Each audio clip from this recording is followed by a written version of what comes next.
Yeah, morning, guys. Morning, guys. Uh, Hello, Bongile. Hello, Mike. Good morning, Dave. Good morning, Bonkile.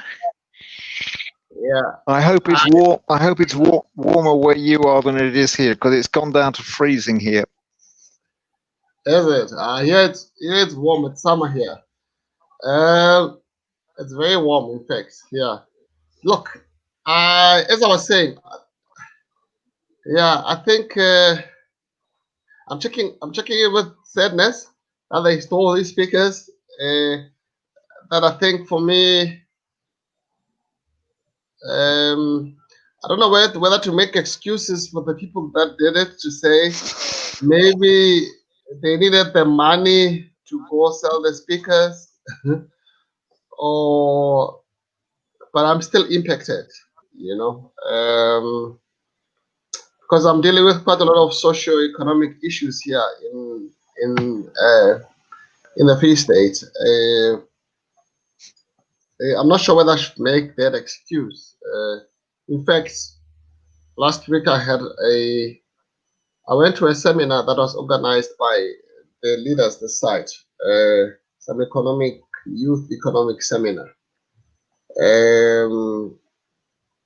That depicted a lot of issues around unemployment, poverty, and that I'm sitting here with that sadness, not knowing whether to make excuses for people, the perpetrators, or or wrong is wrong. Um, um, yeah, issues of unemployment that is impacting a lot of people here in South Africa, particularly in impoverished communities. So I'm carrying a lot of sadness, that I feel like there's too much talk and nothing is done, from from from the leadership, and obviously that does not absolve people that do wrong things, because wrong is wrong, So I'm checking in with that frustration, that emotional turmoil, that sadness. Yeah. Okay, that I'm in. Mike, I'll give it to you. Okay, thank you, Bongile. Blessings to you in your sadness. My day, I can't be. I'm checking in with a sort of clarity, sort of on a couple of different levels. I had a I started running together with another guy a training for men's group leaders, which is it's an intensive 8-session thing with a lot of homework, but it means that somebody can start running a marathon. Stuff from MKP is borrowed from other places, so outside MKP. And I had a conversation this morning with the guy I've created it with, and with a man who will be helping us for the second session. And it was interesting, what works, what doesn't work, what I remember and what I've forgotten. And that felt like that's on the track. At the same time, I had a conversation with somebody else, which would, and at the same time, during the weekend, I rebooted my computer because I wasn't satisfied with it. And it's taken me 2 days, but now I have got everything working again. And I'm quite satisfied with that as well, because normally rebooting a computer from scratch is something which is not something I look forward to. I don't do it very often. I tend actually to buy new computers rather than rebooting. So I'm quite satisfied with that. I'm very happy that I still remember something called dose. So I'm checking in with a feeling of satisfaction that things are rolling. I'm also feeling fear, which is related to being overwhelmed, because I've said yes to too many people too often. Now they're saying, okay, so do it. And it's like, I can't, I haven't got enough time, I'm an old man. So satisfaction, things are happening, and I have to be better at setting boundaries. And I think one of the most exciting things is that I seem to be finding lots of people around the MKP and other worlds who are doing some really good thinking and developmental work around facilitation and training for men. And with that, I'm in. And I will pass the stick to David. Just put your mic a little bit closer to you, Mike. That might be a little bit I will do my best. Is that better? Yeah, it's either your internet connection or it was your mic, but that's great. So I'm checking in, feeling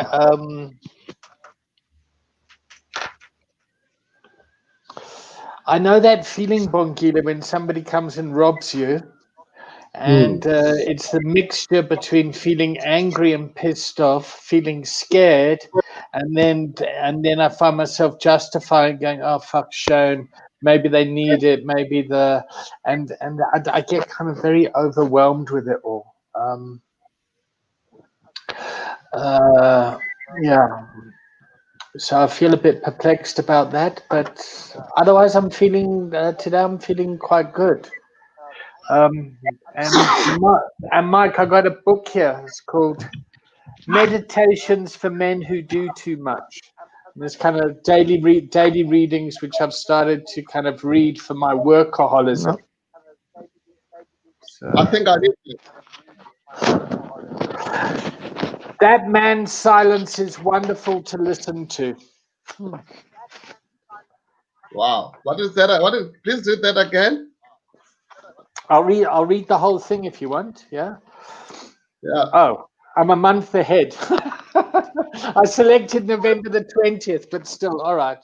Workaholics are famous for commands, demands, and orders.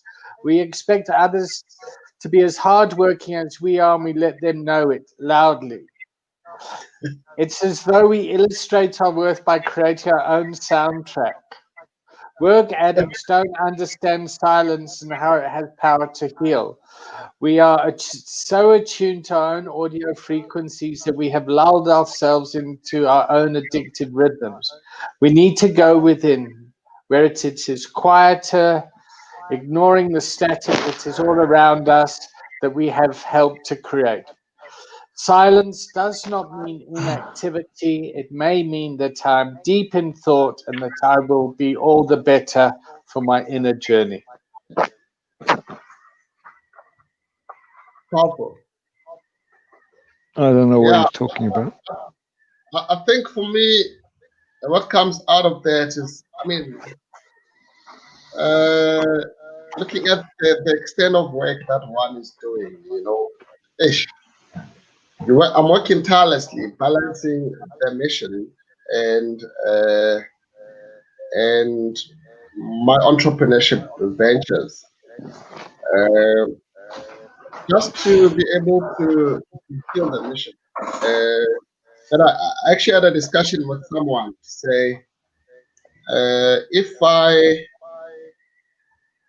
had like a trust fund of some sort, it would have made this life very easy. I would have just been. I wish I had that privilege. That mostly I think in South Africa, you know, some white guys have that, you know, and I know some black guys that are also, not a lot of them, but it happens a lot with my white folks, that there is that element of having a fund where someone can just chill. And normally you find that, I think in situations like that, it's someone that is missionless, but they have the trust fund. You know, yeah, I wish I'd had that. And I wouldn't subscribe to to this workaholic thing. I'll work enough. Now I have to work. I have to find solace in this workaholic status. You know, because I need to fulfill my mission. Very, very interesting. And I think what I want us to talk about today is just basically my experience of the economics here in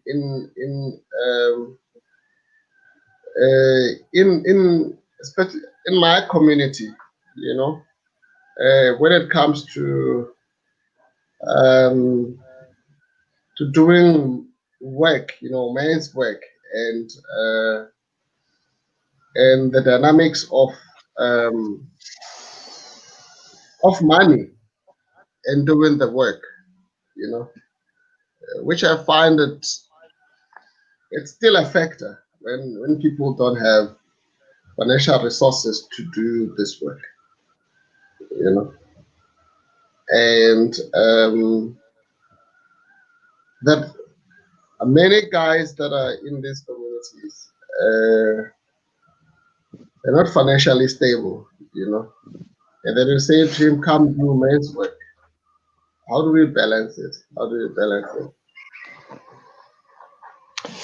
So, Bongile, I'd like to throw my experience in here. My own personal experience has been when I have enough money, I'll be happy and I'll be able to do what I want to do. Yeah. And the idea was to build an IT company, sell the IT company, and then go and help people that are struggling with addiction. Yeah. And then I soon realized that wasn't going to work. So I better go off and start helping people with addiction and trying to find a way to make that sustainable. But what I have noticed with people that are so-called trust fund kids that come Yeah. into rehab, that it's actually a fucking burden for them because they don't have the luxury of a fantasy of getting into is once I've made enough money, then I'll be successful. There's often a lot of people when they stop using drugs and they'll get caught up in other addictive patterns, and workaholism is one of them. Yeah, and the chase of money, and I think lots of people in the world are caught up in that chase, and and I think young men's psychology is about the chase and getting all this sort of stuff, only to get to about the 40s and then to start to realize, oh, fuck, what's the point? What's it all about? And that's when the kind of the midlife crisis happens. Yeah. So I want to challenge you on your belief that if I had a trust fund, then I'd be able to do what I want to do, which is very different from I need some resources to just maintain sustainability so I could live, live in mission. Yeah. Yeah. So and then it's always about, well, what's enough money? And like, so it's a great conversation to have. What I realized 5 years ago, I don't know if I said this, but I was sitting on the loo feeling sorry for myself, thinking, when's somebody going to come and recognize me to be the CEO of an organization? And then I suddenly realized, hang on, I am the CEO. I've just got no money in my organization. Let me go and try and find ways of doing things without money and to get really resourceful around that. And as a result of trying to break free, waiting for the funder to come, I've just kind of gone ahead and done stuff. So, yeah, yeah, I mean, there is a point where just like basic needs, like I've got a place to stay, I've got a warm bed at night, I've got food, I've got access to the internet. I'm pretty happy. I don't need, I went and cleared out my cupboards the other day. I don't need all these clothes. I don't need all this shit around me. Yeah. And that's been quite liberating. Yeah, thank you for sharing that. And I think for me, just listening to what you're saying, this feeling that I had, I don't think it comes from losing the speakers. You know, I don't know if I really there there, there is a replacement somewhere. I think under what I've experienced is what's happening in these communities. You know that it's like trying to help addicts, and the same addict or some of the addicts come and steal from you. You know, uh, that's that you basically sit there and say, "Fuck," you know. Well, What you know? I mean, you're really walking in my domain now. The thing with addiction, yeah, is when people get desperate around substance use, the first people they steal from is their family. Yeah, so you always hurt the softest target. Yeah, Hmm. and as people get more and more desperate, you start to then go and stop stealing from your home, but start to steal from the neighbors and the community, and then that Hmm. creates tension within the community Yeah. because yeah within communities and I mean, if you really want to go into it, the war on drugs has perpetuated the problem. You know, Hmm. because you know, if I mean the real drug problem in the world is alcohol. Hmm. Yeah, that's the one that causes the most kind of domestic violence. Yeah. Um, I'm not going to jump on my soapbox now, but the point is, you have been robbed. Yeah, you have been violated. Somebody has stolen from you, and that's not okay. And yeah, fuck. Yeah. I think it's just very interesting. It would be nice to hear Mike's view. Mike, just I'm yeah. So I was thinking about it's like again once again I've been living a privileged life. I can't remember anybody having stolen anything from me since before I left England. I think it was 1969. Somebody broke into the house I was sharing, and I do remember walking through the house knowing that somebody had been there a couple of minutes before I got in the front door and feeling violated and feeling raped and feeling, molested. Somebody's been rooting through my stuff, and it wasn't fun. So I can connect with that, but at the same time feeling rather privileged because I'm sitting here, beautiful. Okay, it's raining, but I'm warm and everything. I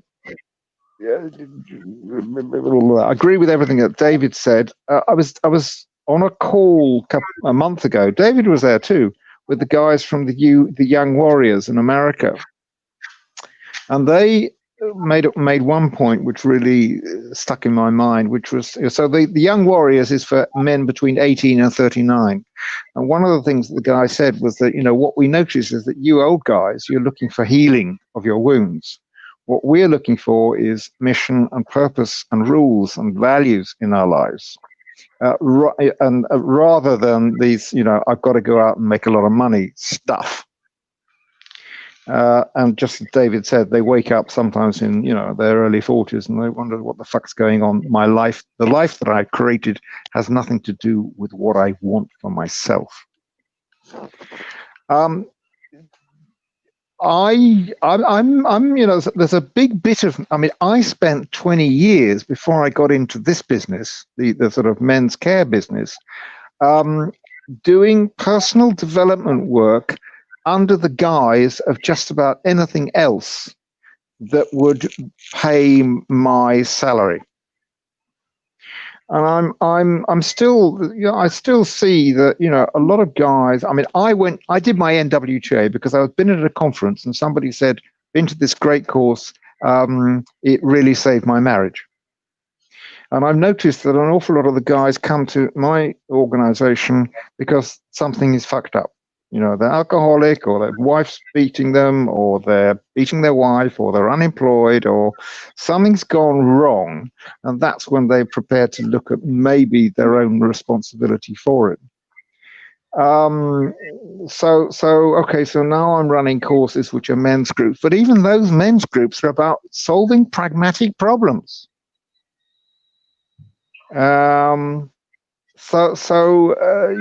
It's like there's got to be a reason, and if there's a reason, there will be some reward. And one has to have a roof over one's head. But you talked about I'm doing my entrepreneur stuff and I'm doing my mission, and I'm wondering, why are these two separate parts of your life? Why could it not be possibly so that you can be living your mission through your entrepreneur stuff, which I assume is where you earn your money? I don't think that any organizer. I mean, I lived in an intentional community for 3 or 4 years in Sweden. Intentional community. It's like a big course center, running courses in therapy and yoga and growing all our own food. So it's very easy to be spiritual there because everybody's beating the shit out of each other, and then you feel very spiritual because you're meditating 2 or 3 times a day. And I left that, because I felt that it was like it's very easy to be this in this very confined community. And what I said was, if I can't make this work on a building site, in other words, a very simple workplace, then it isn't worth having. If I can't bring this into the reality of perfectly normal people, then it's not really real. And I spent the next 10 years at a steel mill. And there's something in here that's saying to you is like, what practically do the men in the communities need solved? Mike? Yes. I'm not sure if it's your mic there, but I don't seem to hear you properly. I don't know if David, it's also the same for you.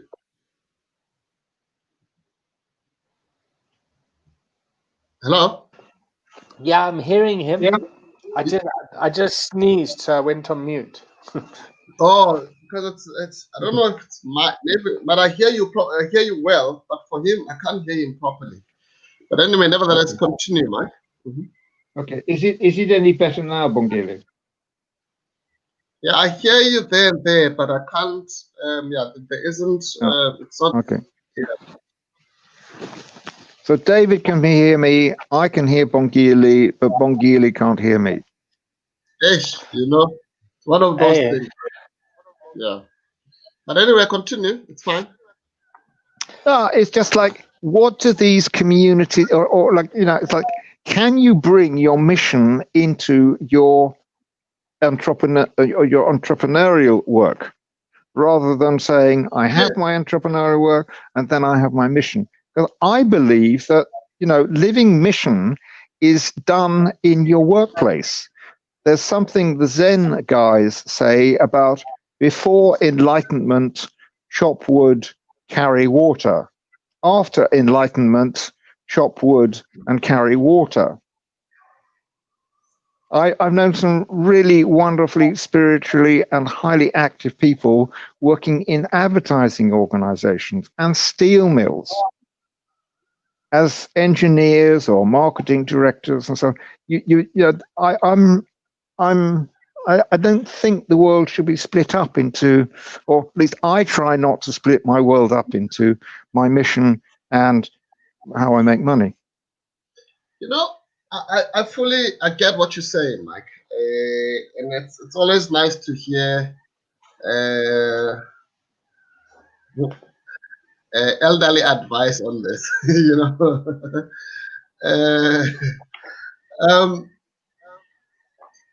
I think the reason why it becomes difficult for me to mix the two sometimes. The thing is, when I'm in mission, money is not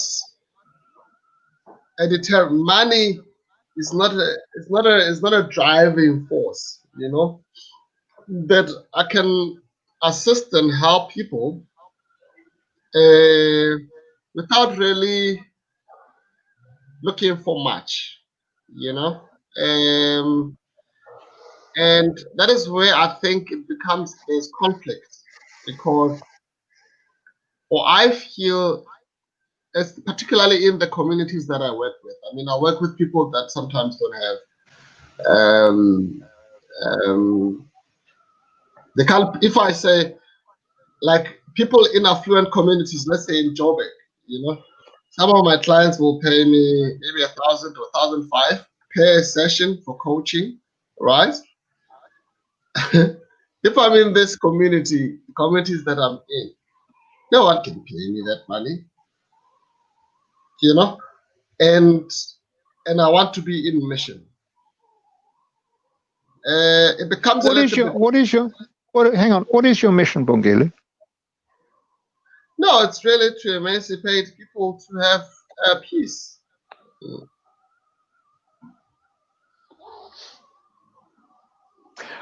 Do you have to be there for that to happen?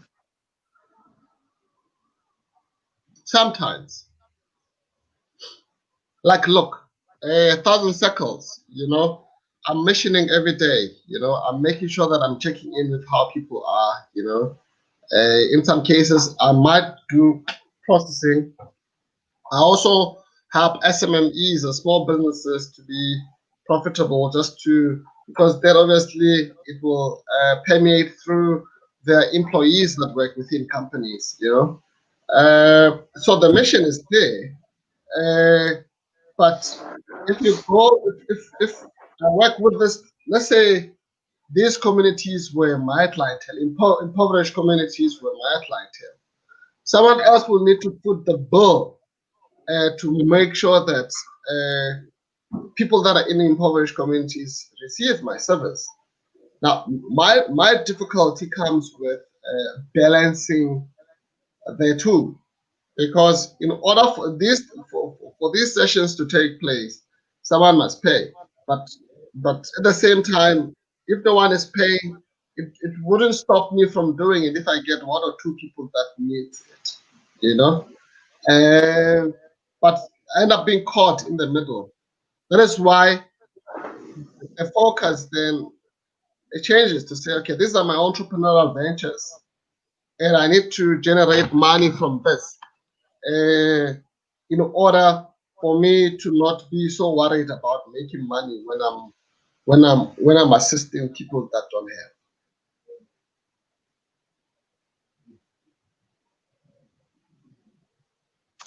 Have you ever starved? Have I ever been without food? Yes, I have. Yes, I have been there, you know, not stuffed, but I have been in situations. I remember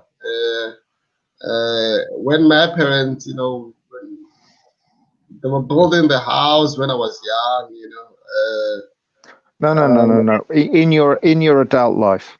Well, yeah, okay. No, I'm just worrying. You're saying I'm worried about making money, and I'm wondering if your worry is related to here and now.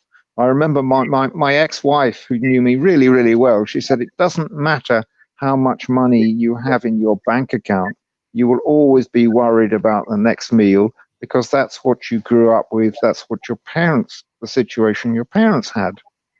And you know, so I was wondering, is the worry the problem, and the reality is that you have a roof over your head, you have food, you have a car, and maybe you don't need to worry. I spent 10 years having visions about men's group. The first time I thought about that was 1993. I didn't run one on my own for at least 10 years. I spent time making money and practicing being good at running men's groups.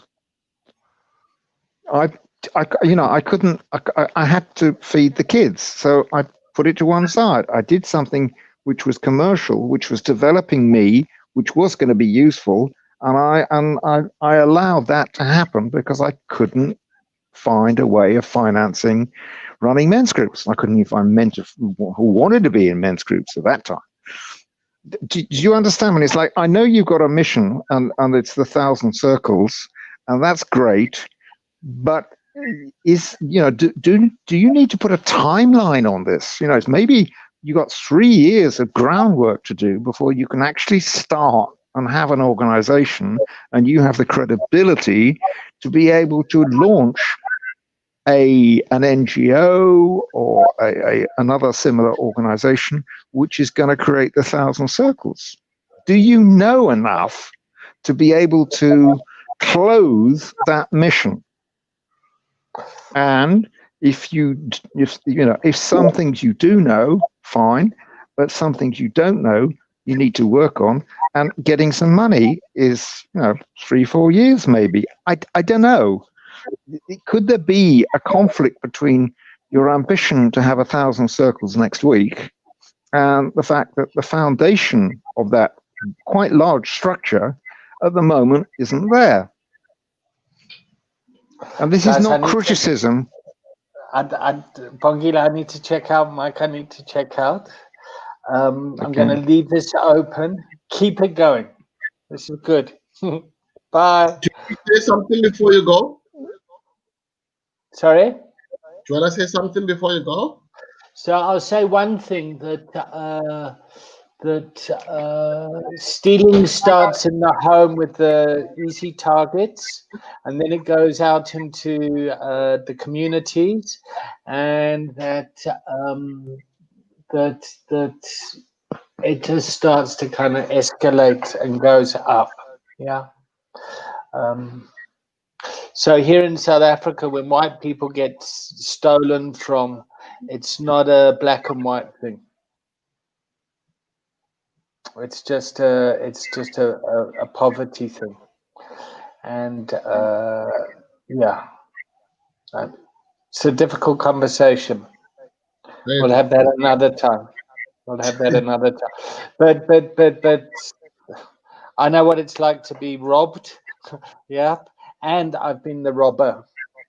I've stolen before just to support my drug habit at the time.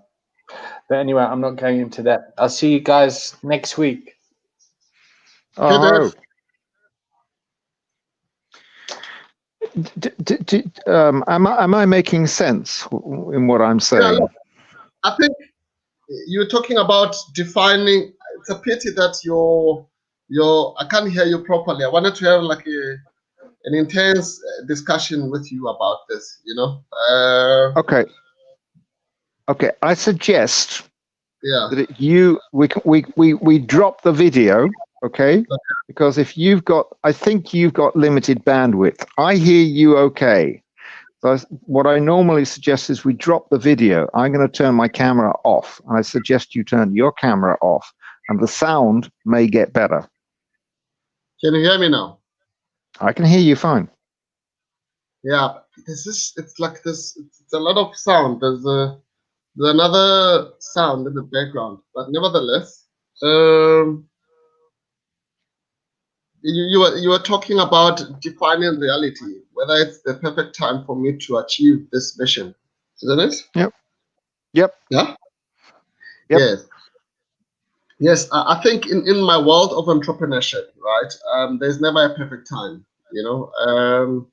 Yes. If in my world of finance, right, you talk about there's something called feasibility studies that people do before they get into projects.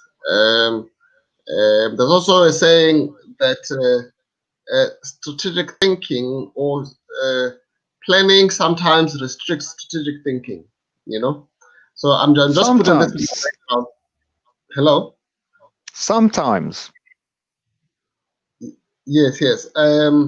Yeah. So if if I were to wait for a perfect time, to do what I'm doing, it will never be done. I've seen many people that have been planning and planning and planning and talk about concepts and never move because of that of perfectionism. Wanting to do things in perfect times. And I need to ask some questions here because there's something I don't understand, which I just don't know. And so so you have a business where you're coaching SMEs, small and medium-sized entrepreneurs, okay? yeah, yeah.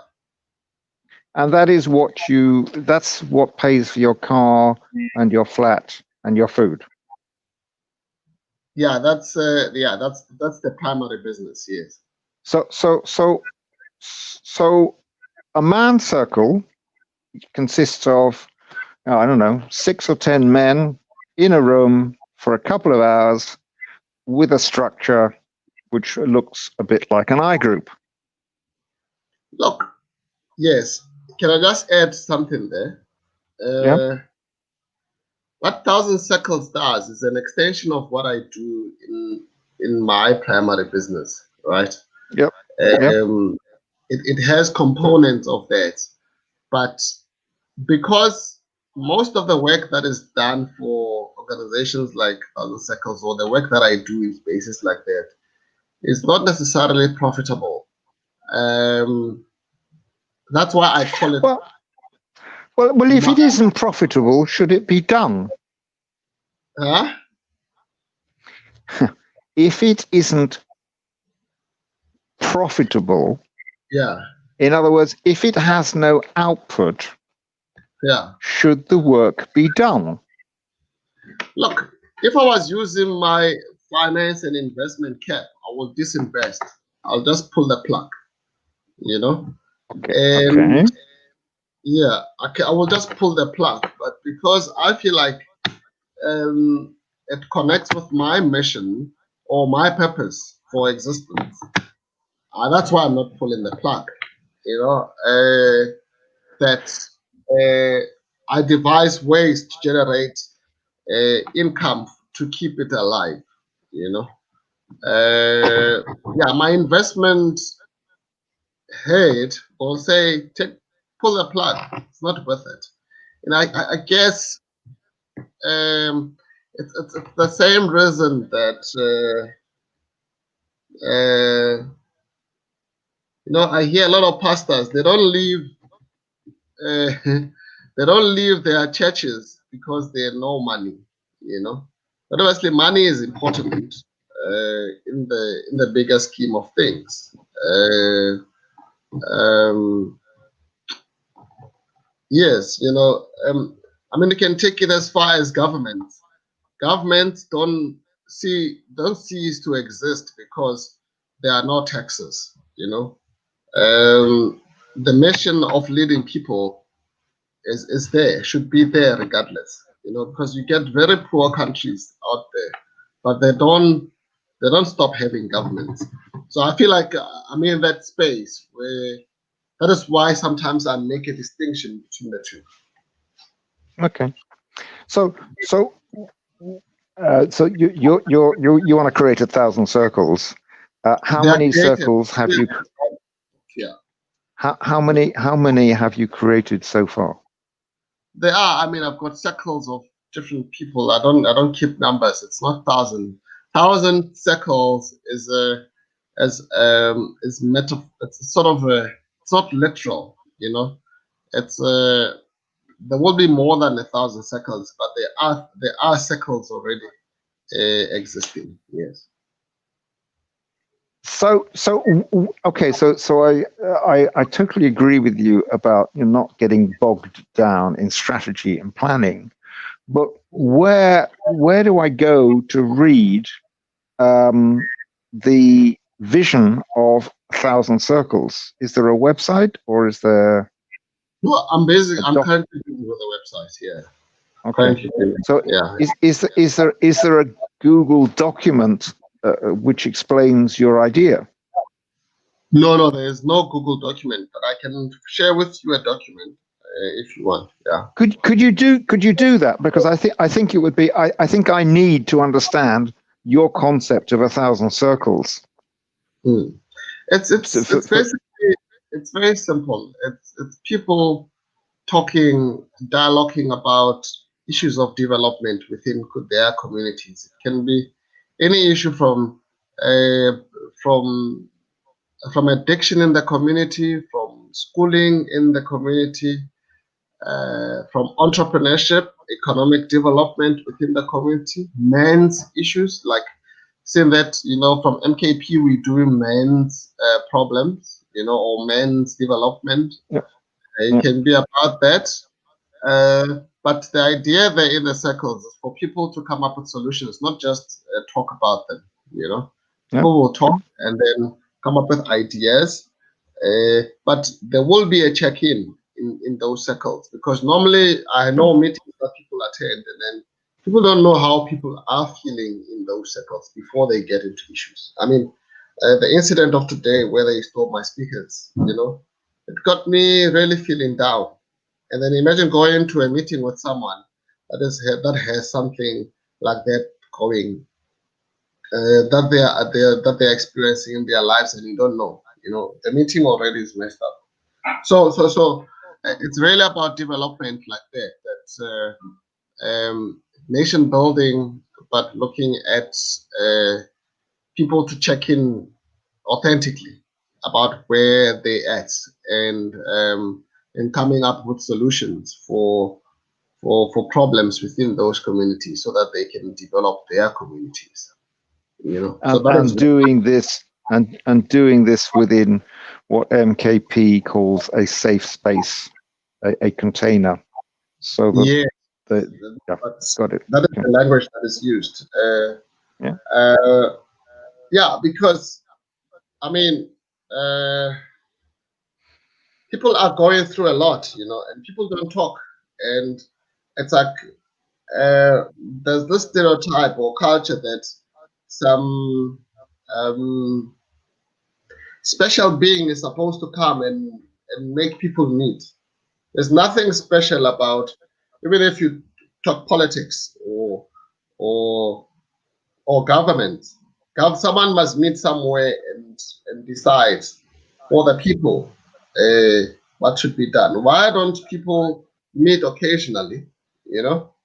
And maybe when someone comes to them about a proposal, that people would have been used to meeting, and that, I think, that for me is much richer than a top-down approach, because that is top-down. Yes. So you're talking bottom up, where people can talk about various issues, and dialogue, more than just debate, because I think what I've seen in some circles is that when people get into debate mode, circles break. Just sharing ideas and change communities. Yeah. I'm beginning to understand more. And how many circles like this are now operating? No, I mean, people, like, as I say, we had this. There were circles here this weekend. Okay. Yes, that we hosted. And this circles does not have to be. You don't have to be 10 people in a circle. 3 people, 2 people can make a circle, because Yep, there I has agree. been here that for you to have a full circle, you must have like a big number of people in the circle. As long as 2 people can meet, the third one will come, the fourth one will come, the 10th one will come. Then you have a bigger circle. So there are a lot of circles. Even every day when I walk in the streets, I have circles. I'll be talking to people about unemployment issues here. When I'm taking a jog, it's a circle.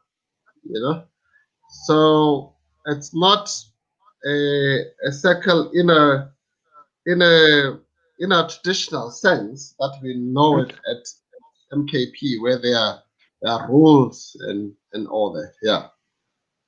Right. I'm going to have to finish now because it's nearly 11 o'clock and I have some other commitments today. What I would really like you to do, if you could please, is to send me the document you were talking about, so that I can understand even more about what you're trying to achieve. Could you do that for me? Yeah, I will share it with you. Sure. I have sent you a mail address in the chat. Okay. There's a Okay. chat there's a chat function in this StreamYard. Do you see that? Yes, I can see that. Michael Holdstock at telia.com. Okay, cool. I've got it. Good. I'm going to have to check out now, Bongile.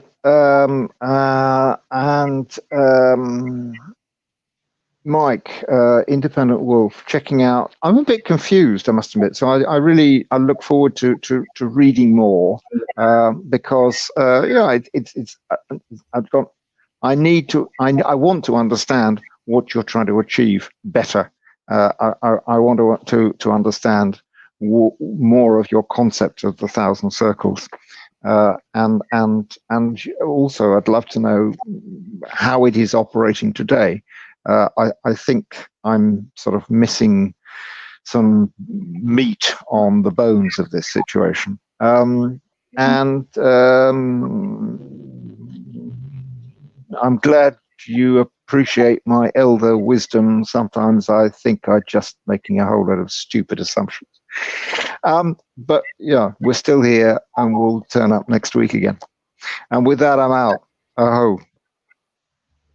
I'm checking out with anxiety. I need to deal with this story about this guy stealing from me. Yeah.